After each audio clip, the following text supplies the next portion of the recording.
Hey everyone, welcome back to the channel. In today's video, I'm going to show you how to share comment to story on your Instagram. If you want to share a comment as a sticker that someone left on your post to your Instagram stories, it's pretty simple and easy. And also I'm going to show you a solution on how to fix the problem where the comment sticker option is not working or isn't showing. So first of all, just open up the Play Store or App Store depending on your device, and then just make sure that you have the latest version of the Instagram application installed on your device.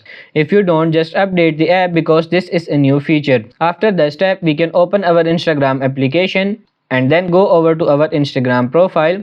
First thing what we have to do is select a post that we want to share to our story, and I will select this photo. Then go over to the comment section and select a comment which you want to share. If you are an Android user, you want to click on the comment which you want to share, and then a little menu will pop up with a couple of options. You can see the second option, add to story, and that's what you want to click on. But if you are an iOS user, then swipe from the right to the left over that comment and then tap on the icon that looks like a little plus inside a circle. That's going to create a sticker from this comment over the post, and you can then resize it and put it wherever you want on the screen, and you can then share this with your friends and family members. So that's pretty much it. I hope this video was helpful. If it is, like it and subscribe to the channel. Thank you.